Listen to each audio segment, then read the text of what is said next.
amigos, ¿cómo están ustedes? Sean bienvenidos a una nueva edición de Conversemos de la Vida. En esta ocasión nos queremos detener para abordar la problemática del Servicio Nacional de Menores, CENAME, una institución gubernamental que está a cargo del Ministerio de Justicia y Derechos Humanos y que últimamente se ha visto enmarcada también en una crisis. No solamente tenemos la crisis sanitaria, sino que también una crisis al interior de esta institución que por un lado vela por el cuidado de los niños y por otro la responsabilidad penal adolescente. Quédese en nuestra sintonía, aquí comienza Conversemos de la Vida. Bueno amigos, nos encontramos con el panel de esta tarde junto al director regional subrogante del Servicio Nacional de Menores, Patricio Muñoz. Bienvenido. Hola, buenos días. Muchas gracias por la invitación. También nos acompaña Gemita Quilodrán. Ella es psicóloga organizacional y pertenece a una OCAS que presta apoyo, presta servicios al CENAME. Bienvenida, Gemita.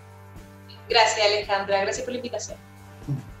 Y también nos acompaña Cristian Ortiz Díaz, él es abogado, coordinador de la OPD Cabrero. Bienvenido, Cristian. Hola Alejandra, muy buenos días a todos y a todas quienes nos están viendo. Bueno, estamos en condiciones de pandemia, estamos en confinamiento y también muchas organizaciones han tenido turbulencias durante este tiempo. A usted le ha tocado, director, asumir una subrogancia por la salida de Jimena Morgan. Cuéntenos un poquito cómo ha sido este proceso en este tiempo.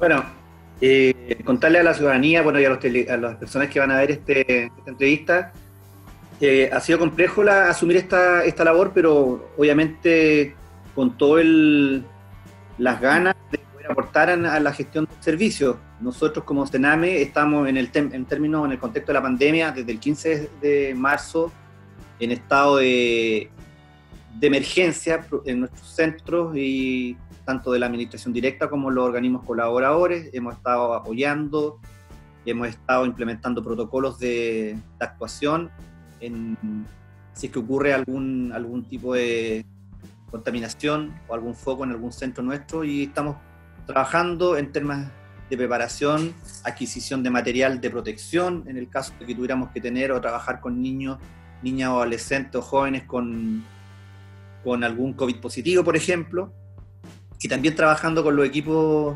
profesionales en poder transmitir a los jóvenes, los niños, el autocuidado en términos de poder evitar algún contagio, eso en el contexto COVID.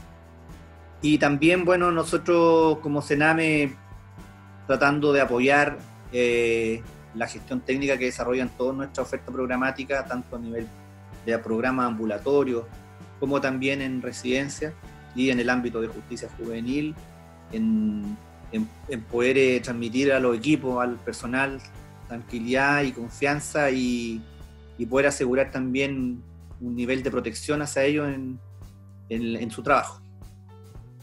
Bueno, esto es como bien transversal porque no solamente el contexto de COVID afecta a los niños, afecta también a funcionarios. Hemos visto a través de los medios de comunicación que también se han manifestado, que viven como un protocolo, ¿cierto?, al interior de la institución. ¿Cómo lo ve usted esto? Sí, nosotros, como le comenté, hemos elaborado protocolos de actuación.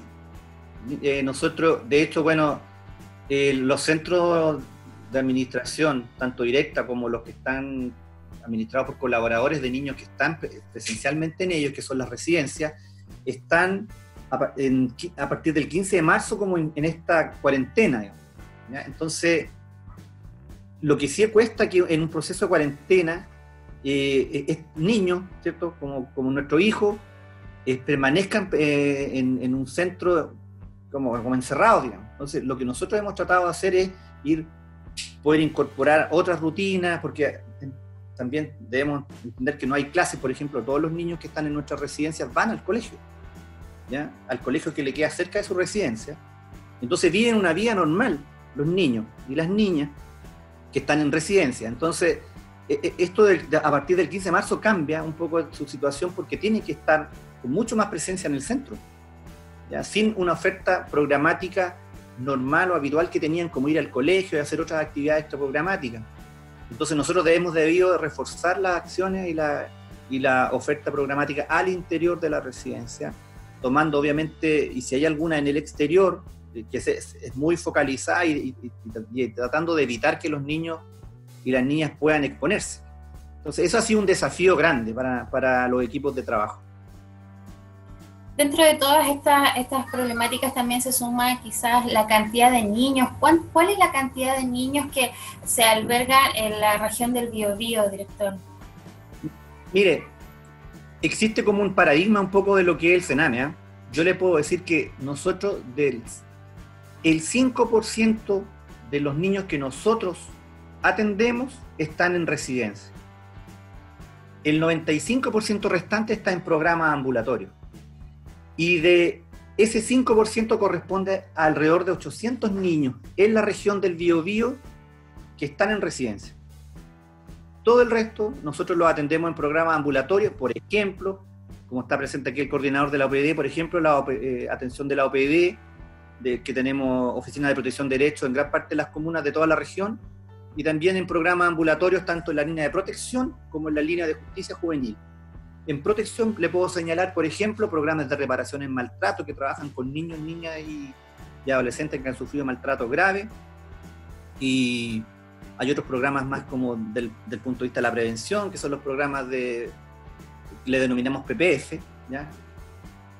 Que es de fortalecimiento familiar. Y tenemos una línea muy importante de trabajo, que son los programas o las familias de acogida, que tiene como objetivo que familias externas puedan cuidar a niños, ¿cierto? En un proceso, por ejemplo, de protección para habilitar a su familia o bien para iniciar un proceso de susceptibilidad de adopción. Entonces, ese es el panorama en términos de entonces, lo que quiero comunicar a la comunidad y a sus televidentes es que en realidad el Sename no es solamente una residencia, no es solamente un hogar. Probablemente hace 20 años atrás sí un número importante de nuestros usuarios estaban en residencia, pero ahora, hoy, es muy distinto. Ya, son muy pocos niños los que están en residencia y su gran mayoría están en programa ambulatorio. Bueno, cuéntanos un poquito, Cristian, ¿con qué realidad se tocan ustedes, se enfrentan cuando tienen que trabajar en la OPD con su equipo, que no solamente estás tú como abogado y coordinador, sino que también cuentan con personal idóneo para atender a niños?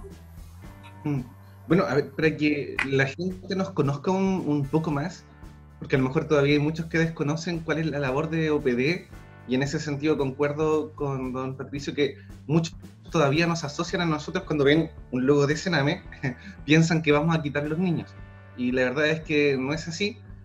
La OPD cumple una función bastante especial en nuestra comuna, y estamos compuestos por un equipo donde el coordinador soy yo, soy abogado, pero mi trabajo es de la coordinación del equipo en general.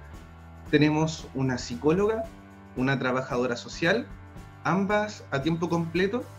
Tenemos un psicopedagogo que también él es el encargado de la gestión comunitaria de la OPD. Tenemos una abogada, que ella es parte de lo que sería en este caso, trabaja mano a mano con lo que es la dupla también psicosocial. Y tenemos un asistente administrativo, y nosotros somos todo el equipo de la OPD. Y en Cabrero la verdad es que la realidad de la comuna, hay bastantes casos de vulneración, pero nosotros como OPD en realidad tenemos una muy buena relación con lo que son todas las áreas con las que trabajamos, que en este caso principalmente educación y salud, ¿ya? En educación son aquellos principales colaboradores de nosotros, en el sentido de que la mayoría de los niños que nosotros recibimos o que se realizan a través de denuncias por el tribunal provienen de educación, es decir, un establecimiento educacional que visualice que un niño está siendo vulnerado en sus derechos. El establecimiento educacional se contacta con nosotros o en algunos casos realiza la denuncia directamente al tribunal, y en esos casos nosotros trabajamos. Ahora, la realidad de nuestra comuna es que Cabrero es una comuna que no tiene una gran cantidad de casos, pero yo creo que actualmente ha ido en aumento, sobre todo año 2019 y lo que va del 2020 ha ido en aumento en relación con otros años atrás, y en casos incluso de mayor gravedad. Nosotros como OPD atendemos casos de baja complejidad, pero en la comuna han estado ocurriendo casos de una mayor complejidad y que se ha dado incluso que nosotros, por una especie de... La red está un poco colapsada, lo que es la red Senami y la red de derivaciones. Nosotros igual hemos tenido que estar atendiendo casos que no debemos ver porque son de una complejidad un poco mayor, pero que debido a que hay programas que tienen una lista de espera o que no tienen cupos actuales, nosotros hemos tenido que estar realizando el monitoreo de estas situaciones. Entonces Cabrero, en ese sentido, la realidad de Cabrero es, no hay una gran cantidad de casos, pero ha ido en aumento. Y ha ido en aumento de casos de baja complejidad a estar pasando a casos de baja a mediana complejidad en su mayoría. Puede ser que también influya ahora en estos tiempos el encierro, el confinamiento, el que la realidad de muchas de nuestras familias, las casas son pequeñas, no hay espacio para la intimidad, para la privacidad, y muchas veces también los caracteres, las personalidades se exacerban y también se genera a lo mejor violencia al interior de los hogares. Totalmente influye el hecho de que los niños, y bueno, aquí yo creo que la mayoría a lo mejor somos papás, mamás, y los niños necesitan espacio, y los adultos necesitan espacio. Entonces cuando hay problemas en casas que son pequeñas, casas que no tienen mucho patio, en donde los niños no pueden socializar, por ejemplo, con sus compañeros de curso, no tienen con quién jugar, que el papá o la mamá trabajan, entonces todo eso influye para que en algún momento hay burbujas que comienzan a reaccionar y a explotar. Entonces es ahí donde justamente la labor de la OPD es, lamentablemente no podemos llegar antes de que suceda esto, pero sí nosotros hacemos trabajo de educación a los papás. Nosotros como OPD, y vuelvo a reiterar esto, no quitamos niños como nos dicen. Nosotros lo que hacemos es justamente trabajar con las familias para entregarles las herramientas para que ellos tengan mejores habilidades en la crianza de sus hijos, ¿ya? Es decir, nosotros en ningún momento vamos a querer, o nuestro objetivo es que un niño o una niña llegue a una residencia, sino que nuestro objetivo es que los niños y niñas puedan estar con sus papás en una relación de gran afecto, de amor, de comprensión, de cariño y de respeto mutuo. Entonces, ese es nuestro trabajo y nuestra gran labor como OPD acá en la comuna de Cabrero. Y en ese sentido, los papás y mamás muchas veces llegan con un poquito de recelo a la OPD, pero ya cuando nos van conociendo y van conociendo nuestra labor y cómo trabajamos, la verdad es que hemos visto también en ese sentido gran apoyo y participación de los papás y las mamás en nuestra comuna. Pero como tú dices, el encierro, las casas pequeñas, la pobreza, son factores que producen, en este caso, que hayan factores de riesgo que nos lleven en algún momento a que ocurra algún tipo de vulneración hacia nuestros niños. Bueno, son importantes las instituciones de apoyo, ¿cierto? Como OCAS. Gemita, en este caso, cuéntanos de qué se trata, qué es lo que es una OCA y cómo operan ustedes. Bueno, como tú bien señalas, Alejandra, nosotros somos organismos colaboradores acreditados del Servicio Nacional de Menores. ¿Ya? ¿Qué significa eso? Que nosotros contamos con equipos profesionales, somos instituciones del ámbito privado en muchos de los casos, y que contamos con equipos profesionales, ¿cierto?, perfeccionados, especializados, para poder atender un porcentaje importante de la población que el servicio tiene, y como decía bien Patricio, o sea, solo un 5% pertenece a residencias. Nosotros nos focalizamos, nuestra gran atención se concentra exclusivamente en población de carácter ambulatoria, o sea, son jóvenes que están dentro de su núcleo familiar, son jóvenes que están dentro de sus comunidades, y nosotros intervenimos bajo esa perspectiva. ¿Ya? Yo pertenezco a la Misión Evangélica San Pablo de Chile. Nosotros actualmente contamos con 13 proyectos, tanto en la región de Biobío como en Ñuble, y tenemos proyectos en la línea de infracción de ley, ya que pertenece a la ley 20.084, donde intervenimos con jóvenes de 14 años hacia arriba, punto no menor además, porque siempre se habla mucho de la delincuencia juvenil, de lo que se está haciendo, de cuáles son las estrategias de intervención. Bueno, nosotros atendemos gran parte de esa población, en promedio 300 jóvenes mensualmente, y también tenemos un proyecto de la línea de protección, también de carácter ambulatoria, donde entregamos una intervención integral y especializada a ellos, a su familia y a la comunidad. Porque también eso es algo importante de destacar, Alejandro, que nosotros no tan solo intervenimos con el niño, ¿ya? O sea, sabemos que el niño está involucrado en un sistema, ¿ya? En un sistema que es la familia, ¿ya? Donde la idea es resguardar e integrar sus derechos, como bien decía, de alguna forma salvaguardar, ¿cierto? Que esta familia resguarde a ese niño, pero también el niño está dentro de una comunidad, de un entorno, ¿ya? Y también intervenimos con ese entorno, ¿ya? Muchas veces son entornos muy complejos. Además son entornos muy complejos, entonces que requieren una intervención en el ámbito de salud, educación, drogas. Entonces nosotros tenemos que activar, ¿ya? Y contamos con los equipos profesionales para eso. Patricio, esto de la pandemia no solamente ha dejado en evidencia, ¿cierto?, el hacinamiento en nuestros hogares, también en las instituciones, y es importante quizás dar un mensaje a la comunidad, como lo que ustedes han como concentrado en que existe como un miedo hacia el Sename, como que quita niños, ¿cierto?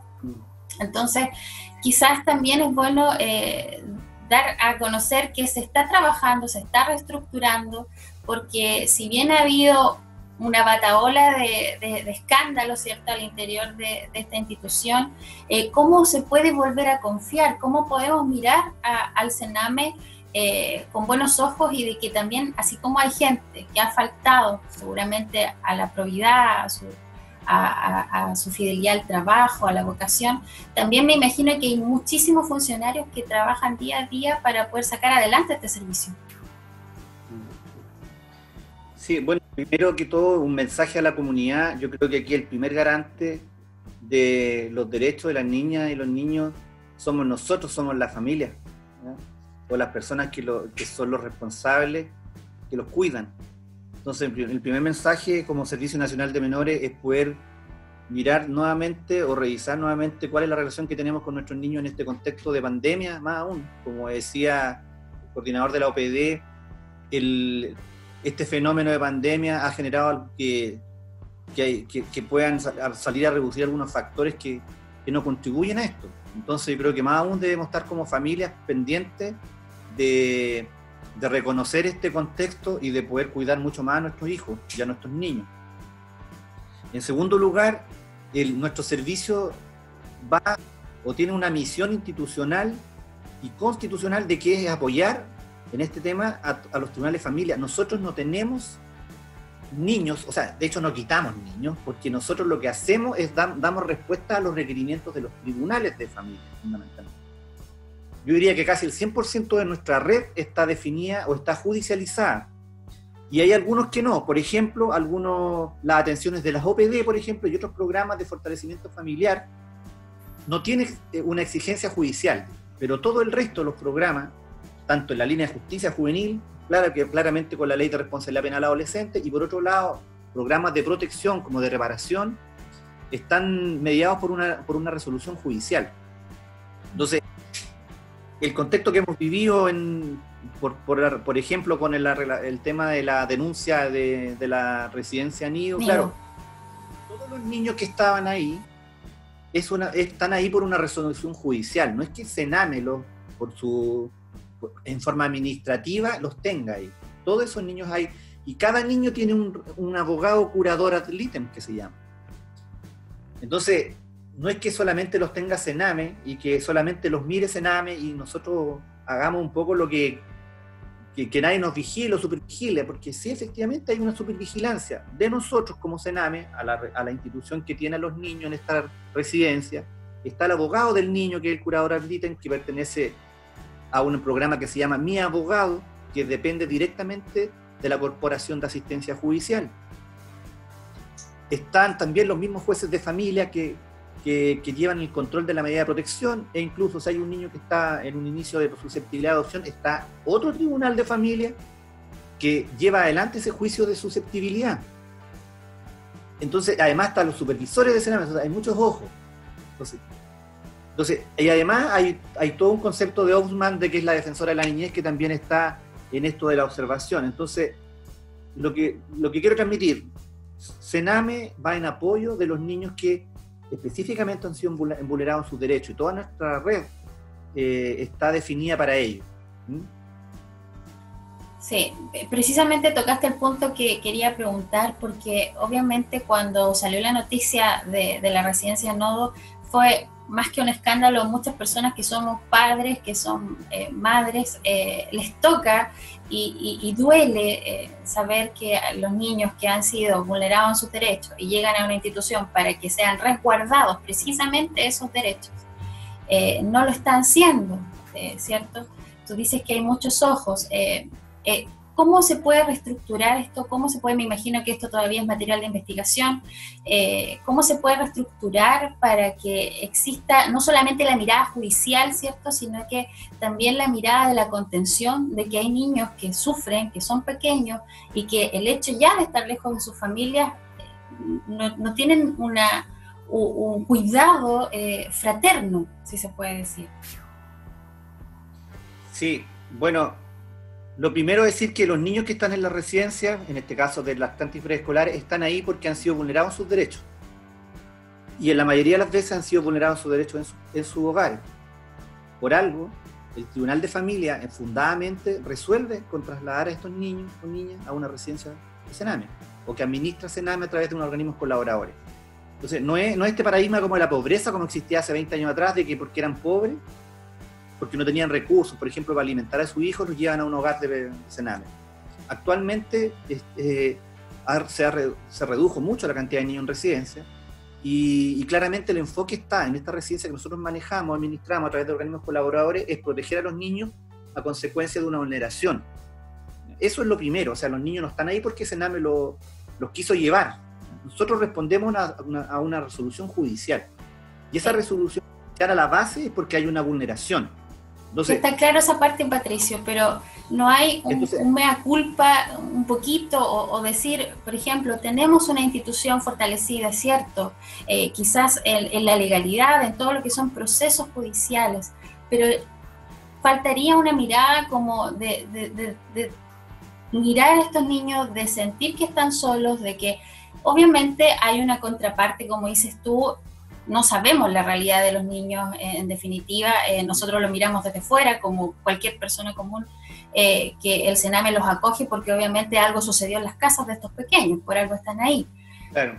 Pero, sí. ¿Qué pasa después con ellos? Ese es el punto. El punto es entender, por una parte, que hay una institucionalidad que está siendo responsable, porque siempre se está pensando en la buena fe, que se quiere hacer las cosas bien, pero ver un poco más allá. ¿Hay algo que está fallando? ¿Algo que tenemos que reestructurar, que tenemos que cambiar? Sí, claramente nosotros tenemos que permanentemente estar revisando todo lo que hacemos, y claramente en nuestras residencias, donde están los niños, claro, a la base tiene que estar el amor a los niños, a la infancia, y la responsabilidad en el trabajo de las personas que desarrollan funciones ahí. Y nosotros creemos que en su gran mayoría lo hacen bien. ¿Ya? Las instituciones colaboradoras que administran residencias, si hablamos del punto de vista residencial solamente, si nos enfocamos en este ámbito, en general lo hacen bien. Ahora, obviamente nosotros siempre estamos detectando situaciones de maltrato, y actuamos en los procesos. Tenemos protocolos de actuación en esos se hacen las denuncias que corresponden al Ministerio Público, pero claro, si uno mira cómo desarrollamos nuestro trabajo en las residencias con los niños, claramente tiene que haber convicción, tiene que haber por parte de los trabajadores un compromiso, y eso es lo que esperamos, y eso es lo que buscamos como Sename al momento, por ejemplo, de licitar una residencia. Nosotros licitamos nuestra residencia y las instituciones colaboradoras participan y nos presentan un proyecto, y nosotros evaluamos cuál es el mejor proyecto. Todo esto siempre pensando en los niños que van a ser los usuarios. Luego que encontramos el mejor proyecto, nosotros lo aprobamos. Y se inicia el proyecto, y nosotros lo empezamos a supervisar para ver si que lo que realmente nos dijeron que iban a hacer, lo estén haciendo. ¿Se evalúa también el perfil psicológico, por ejemplo? ¿El perfil psicológico de funcionarios, por ejemplo? Y eso está normado hace mucho tiempo. Para que una persona ingrese a trabajar a la red Sename, tiene que pasar por hartos filtros. Evaluación psicológica, todo, ver sus datos de de antecedentes, y que hay un registro único nacional de personas condenadas contra delitos contra menores de edad con connotación sexual. También eso lo revisamos permanentemente, y no solamente Sename, también todo el ámbito educacional también lo revisa, porque ahí hay un registro de personas que han tenido esos delitos. Entonces nosotros en eso nos aseguramos que las personas que puedan trabajar, y lo hacemos en conjunto con las instituciones colaboradoras que ejecutan el proyecto finalmente, de que sean las personas más idóneas. Obviamente yo creo que, y lamentablemente, hay situaciones que se escapan a esto, pero sí trabajando todo el tiempo en poder dar la mejor atención a los niños mientras los tengamos, porque nuestro Sename en la residencia están los niños mientras se resuelve su situación. Ya, por ejemplo, si es que realmente se puede reparar de alguna forma esta vulneración que hubo contra ellos por parte de algún familiar o su familia o sus cercanos, y habilitar también a su familia para que puedan desarrollar mucho más fuertemente estos factores como de protección a ese niño. Y ahí él o ella puede volver a su casa. Todo esto se desarrolla en conjunto con los tribunales de familia. Gemita, ¿se podrá reparar un daño así? ¿Se puede reparar desde tu especialidad? Bueno, Alejandra, en realidad es compleja la situación en el entendido de que nuestros jóvenes ¿ya? Son víctimas de vulneración, como bien decía nuestro compañero, desde el momento de nacer. O sea, muchos en su núcleo familiar, que es el lugar donde tú piensas que deberías de estar protegido, no lo estás. Partimos con una estructura ya muy dañada. Posteriormente, ¿cierto? Uno se hace la derivación a un lugar donde se espera, ¿cierto?, salvaguardar estos derechos, etcétera. Y efectivamente, como dice Patricio, esta es una situación particular, ¿ya? Y a mí eso me gustaría dejarlo súper en claro, para la gente que nos está viendo hoy día. Hay muchas instituciones del servicio que funcionan bien, que velamos por trabajar de la manera más integral, completa y especializada posible, por entregar un servicio íntegro a nuestros usuarios. Este es un caso aislado, específico, donde los niños fueron atendidos y también fueron vulnerados, ¿ya? Donde esa estructura que ya venía frágil, nuevamente es dañada, donde hay vínculos de confianza que se establecen, que nuevamente se dañan, lo que nosotros tanto tratamos de cuidar, porque en el fondo estos niños tienen que volver a resignificar una serie de cosas en su vida, ¿ya? O sea, los vínculos más íntimos fueron dañados, entonces uno como interventor lo que intenta de alguna forma es reparar, hacer una vinculación reparatoria, como se llama. ¿Ya? Que ellos vuelvan a confiar, que ellos vuelvan a tener un referente significativo, activar a alguien en quien puedan apoyarse, contenerse, ¿ya? Y evidentemente se requiere una intervención muy específica, muy especializada. Si tú me preguntas a mí si es posible reparar, si están los recursos personales, sí, se puede hacer, se puede reparar, ¿ya? Pero para eso se requiere una intervención muy específica, muy especializada, y contar con todos los recursos personales y también institucionales que eso requiera. O sea, ese niño requiere terapia, ese niño requiere un lugar donde se sienta protegido, seguro, requiere restablecer vínculos con alguien, ya sea su entorno cercano o de alguien, pero en quien pueda confiar, restablecer un apego, ¿ya? Entonces, si se puede, sí, efectivamente se puede, pero se requiere un trabajo muy especializado y muy alineado, y como te digo, de varios factores que no tan solo tienen que ver con los recursos personales del niño, sino también de su entorno. Es un gran tema que da para largo, director. Casi nos estamos quedando sin tiempo, pero me gustaría que pudiéramos precisar quizás en lo que es la adopción, porque muchos de estos niños se podrían rescatar, ¿cierto? Podrían haber familias que pudieran adoptar, que no pueden tener hijos, y muchas veces se ven entrampados también en todos estos trámites y papeleos que muchas veces no solamente duran semanas, meses, pueden durar años. ¿Se está revisando eso también? Sí, bueno, miren, lo primero, nosotros como Sename, nosotros no toleramos en ningún caso los maltratos y de hecho los perseguimos, los denunciamos, ¿ya?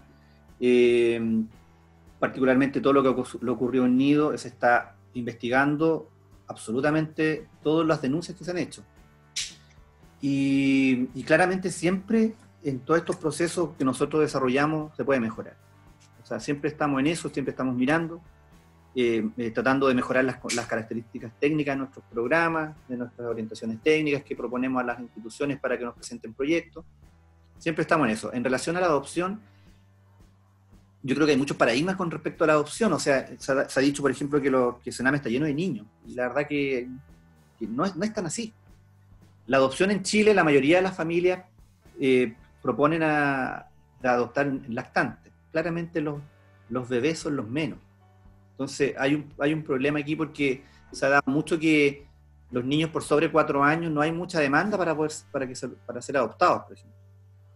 Ha cambiado un poco el paradigma en Chile, ha habido mayor apertura, pero si hablamos antiguamente, o sea, hace unos par de años atrás, 10 años atrás, 15 años atrás, claro, no había mucha apertura de la sociedad chilena para poder adoptar niños que no fueran bebés. Pero sí ahora hay una apertura, hay mayor demanda, por decirlo de alguna forma, de poder participar de procesos.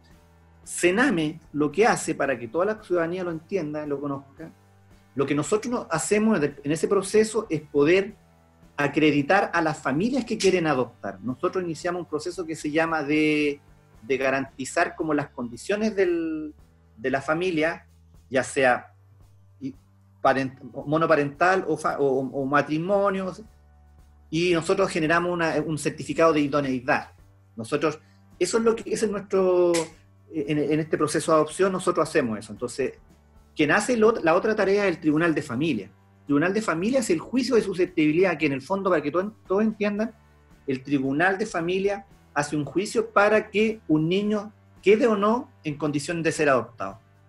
Cuando eso ocurre, y ese es un trámite bastante como complejo desde el punto de vista judicial, porque están las partes, están los representantes o los abogados de la familia de origen, está el jurado ad litem que representa los intereses del niño, aunque sea bebé, hay un abogado, entonces hay todo un juicio, y cuando ocurre esto, de que ese niño o niña es declarado susceptible de ser adoptado, ahí el juez le dice a Sename, presénteme las familias que han sido o que están en condición idónea de poder adoptar, ¿ya? Y nosotros le entregamos 1, 2, 3, dependiendo cada tribunal, el número de familias que podrían adoptar a ese niño, y quien finalmente elige, en el caso que son más de uno, es el tribunal. Patricia, claro, pero durante todo ese periodo que dure toda esta tramitación, obviamente los niños siguen estando en alguna residencia o siguen estando quizás con familias cuidadoras, como también lo mencionaste en algún momento en la entrevista, que sería lo mejor, digamos. Sí, nosotros esperamos que estén en familias de acogida, y eso es lo que progresivamente iremos aumentando en niños. De hecho, hay más niños en familias de acogida que en residencias. Por ejemplo, en menores de 3 años. Eso es un avance que hemos tenido. Ahí tenemos varias familias de acogida que están con niños en este momento, que no sé en qué porcentaje específicamente, que están en proceso a lo mejor de susceptibilidad. O bien también el trabajo que se desarrolla para que la familia habilitarla para poder tener la certeza de que el niño va a estar bien en su familia cuando vuelva, si es que es así. Bueno, es un tema también, porque muchas familias de acogida me imagino que también se encariñan con estos bebés que llegan muy pequeñitos a su hogar y tiene que llegar un momento en que tienen que entregarlo. Yo no sé hasta que hay un periodo de tiempo que lo tienen que tener, hay un límite, o puede pasar mucho tiempo estando en un hogar de acogida. Mire, bien cortito. Hay una ley que es la 19.620 que rige el tema de adopción, y es bien, y tiene aspectos bien donde hay harta privacidad, ¿ya? Respecto a esto, ¿no? Hay harta reserva en esa ley y por las características que tiene este proceso de adopción. Entonces, no es como nada oculto, en realidad la ley lo señala, y uno la revisa, efectivamente hay temas que uno no puede hablar de la adopción. De hecho, no podemos hablar aquí, por ejemplo, de qué niño está siendo adoptado o nada, porque está prohibido. Sí. Estaríamos cometiendo un delito. Lo que sí también hay una discusión respecto a esta ley es cómo podemos mejorar y cómo podemos, por ejemplo, quizás crear una especie como de familias de acogida preadoptivas, por ejemplo. Y eso se está discutiendo, ¿ya? Que facilite de alguna forma bueno, por un lado la acogida, que existan más familias de acogida para evitar que estén los niños en las residencias, porque claramente hay estudios que dicen, hay evidencia que, claro, la institucionalización genera daño. Entonces, ya por el hecho de sacarlo de su familia ya genera daño, ya, aunque sea esa familia. Pero claramente donde pueden estar mucho mejor después de su familia es en esta familia de acogida, y eso es lo que queremos impulsar, y eso que la ley, la modificación sería muy bueno que pudiéramos quizás llegar a eso. Donde se entregue contención, ¿cierto? Calor de hogar, por lo menos. Bueno, yo quiero agradecer la entrevista. Me hubiese encantado seguir preguntando a todos muchas cosas más. Sé que tienen tiempo corto, entonces los quiero liberar, pero esto da para mucho. Ojalá podamos volver a conversar en otra oportunidad. Quiero agradecer tu participación. Gracias, Alejandra. Gracias por tu tiempo. Me gustaría agregar un solo dato. El 50% de las patologías de salud mental a nivel mundial se generan antes de los 14 años. Yo creo que como Red Sename nosotros hacemos un llamado a cuidar la infancia, a cuidar la salud mental de los niños. Es sumamente importante para evitar precisamente que lleguen a nosotros. Así que la prevención es lo más importante, a potenciar esa salud mental de nuestros niños. Qué buena precisión, Gemita. Bueno, esto ha sido Conversemos de la Vida, un nuevo capítulo de TBC, mi canal. Esperamos que haya sido de su agrado. Que estén muy bien. Chau, chau. Chao, chao.